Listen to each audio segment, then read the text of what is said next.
آگے بڑھتے ہیں اور بھٹو کے دور میں، ذوالفقار علی بھٹو کے دور میں پاکستان کا تیسرا آئین 1973 کو جو کہ نافذ کیا گیا،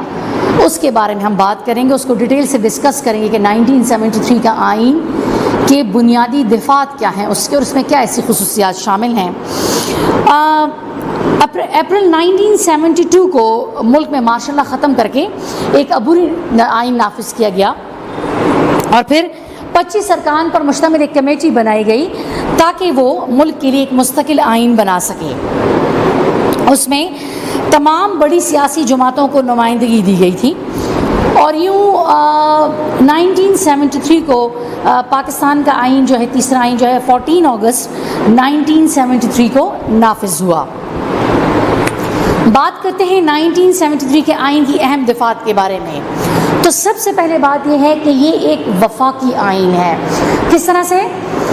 کہ ملک جو ہے 4 صوبوں اور ایک وفاقی دارالحکومت، مطلب اسلام آباد۔ اس کے علاوہ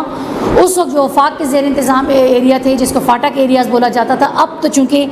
اس کو ضم کر دیا گیا ہے، اور شمالی علاقہ جات جو تھے تو وہ جو ہیں، یہ جو ہے ان علاقوں پر جو مشتمل ہے، یعنی کہ ملک کو ان حصوں میں وہ کیا گیا ہے کہ یہ اس پہ مشتمل ہے، اور آئین جو ہے وہ 280 دفعات پر مشتمل ہے، یہ جو وفاقی آئین ہے آپ کا۔ اچھا، پھر یہ ایک تحریری آئین ہے، تحریری شکل میں یہ موجود ہے۔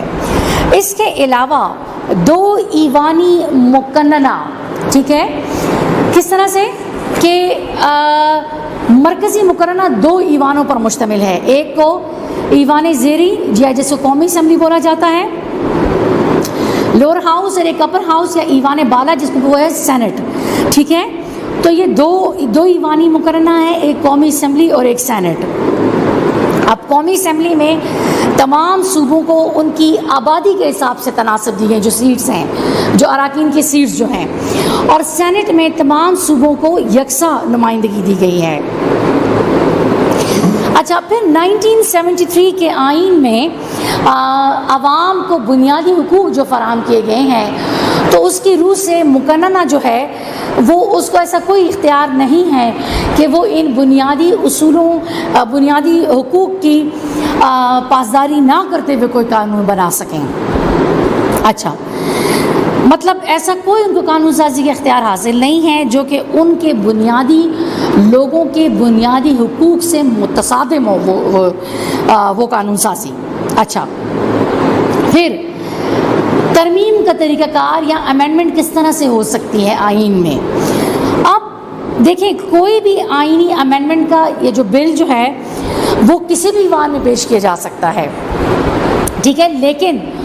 دونوں ایوانوں میں سب سے بنیادی چیز اس میں کیا ہے کہ اس کے لیے 2/3 اکثریت ہونا ضروری ہے کہ اس کا منظور تبھی کیا جا سکتا ہے۔ پھر اس کے بعد کیا ہے کہ آزاد عدلیہ کا جو وہ ہے کہ عدلیہ آزاد ہے، عدلیہ پر جو اعلیٰ عدالتیں ہیں ان کی جج صاحبان کی تقرری اور ان کی برطرفی کا ایک باقاعدہ نظام موجود ہے۔ سپریم کورٹ ملک کا سب سے بڑی جو وہ ہے بڑی سپریم عدالت ہے، اور اس کے علاوہ ہر صوبے اور وفاقی علاقے کے لیے ہائی کورٹس موجود ہیں، اور عدلیہ پر کسی قسم کا کوئی پریشر نہیں ہے، وہ اپنے فیصلے کسی بھی سیاسی دباؤ میں نہ لاتے ہوئے ان کو آزادی حاصل ہے کہ وہ اپنے فیصلے کر سکیں آئین کی روح سے۔ پھر بلا واسطہ انتخابات کہ قومی اور صوبائی اسمبلیوں کے لیے ہر 5 سال کے بعد انتخابات مقرر کیے جاتے ہیں، اور یہ انتخابات بلا واسطہ ہوتے ہیں، اور جو ووٹر کی حد عمر ہے وہ 18 ایئرز ہے۔ پھر قومی زبان جو ہے وہ اردو ہے، لیکن اس بات کی ضمانت بھی آئین میں دی گئی ہے کہ لوگ اپنی علاقائی زبان کی ترقی و ترویج کے لیے کام کر سکیں۔ اب 1973 کا آئین اس لحاظ سے بڑا امپورٹنٹ ہے جو اس کی اسلامی دفعات ہیں کہ جس کی بنا پر اس آئین کو بلا کسی اعتراض کے منظور کیا گیا اور ہر شعبوں کے لوگوں نے اس کی پذیرائی کی۔ سب سے پہلا جو پوائنٹ ہے 1973 کے آئین کے اسلامی دفعات میں وہ ہے حاکمیت اعلیٰ کا تصور، جو کہ 1956 کے آئین میں اور 1962 کے آئین میں بھی ایسی رہا کہ حاکمیت اعلیٰ جو ہے وہ اللہ کے پاس ہے، کہ مطلب سپریم پاور جو ہے وہ اللہ کے ہاتھ میں ہے، اور انسان جو ہے تو وہ اللہ کے نائب یا خلیفہ کی حیثیت سے اس دنیا میں ہے، اور جتنے اختیارات اس کو دیے گئے ہیں وہ اللہ کے بنائے ہوئے اصولوں کے مطابق ان اختیارات کو عمل میں لائیں گے لوگوں کی خدمت کے لیے۔ اچھا، پھر کیا ہے؟ ملک کا نام اسلامی جمہوریہ پاکستان رکھا گیا، اسلام کو ملک کا سرکاری مذہب قرار دیا گیا، اور اس بات کی شرط رکھی گئی کہ صدر اور وزیر اعظم دونوں ہی مسلمان ہوں گے۔ اس کے علاوہ ملک میں ایسے قوانین کہ جو مروجہ قوانین ہیں اگر وہ اسلام کے خلاف ہیں تو ان میں نظر ثانی کی جائے، اور باقی جتنے بھی قوانین بنیں گے حتی المقدور کوشش یہی ہے کہ وہ اسلامی اصولوں کے مطابق ہوں۔ پھر عوام کو اس قسم کا ماحول فراہم کرنا کہ وہ اپنی انفرادی اور اجتماعی زندگی کو اسلام کے ذریعہ اصولوں کے مطابق گزار سکیں، کیونکہ پاکستان کو ہم نے اسلام کے نام پر ہی حاصل کیا تھا۔ دا موسٹ امپورٹنٹ اسلامی جو اس میں دفعات میں جو چیز شامل ہے وہ ہے لفظ مسلمان کی تعریف۔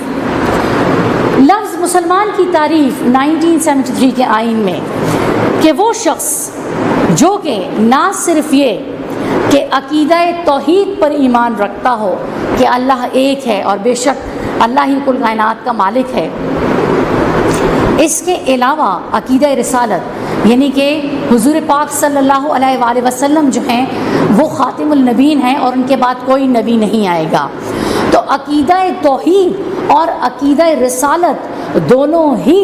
مل کے یعنی کہ وہ مسلمان کی تعریف ہے کہ مسلمان وہ ہے کہ نہ صرف یہ کہ عقیدہ توحید پہ یقین کرے بلکہ عقیدہ رسالت پر بھی یقین کرے۔ اور یوں جب یہ دفعہ نافذ ہوئی اور مسلمان کی تعریف کی گئی تو اس کی بنا پہ قادیانی فرقہ یا مرزائی فرقہ جو کہ عقیدہ رسالت پر یقین نہیں کرتا تو وہ خود بخود دائرہ اسلام سے خارج ہو گئے، وہ اقلیت میں تبدیل ہو گئے۔ پھر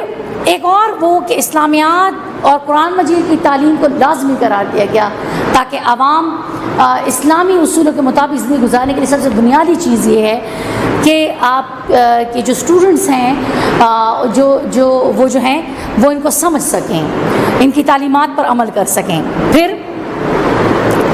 غیر اسلامی حرکات جیسے سود جس کے ممانعت ہے عصمت فروشی، شراب اور جوئے پر مکمل پابندی جاری گئی کہ ایک اسلامی ریاست میں ان چیزوں کا وجود برداشت نہیں کیا جائے گا۔ جی، اگلا ہے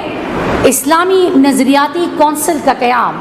ایک اسلامی نظریاتی کونسل کا قیام عمل میں لایا گیا جس میں ملک کے جید علماء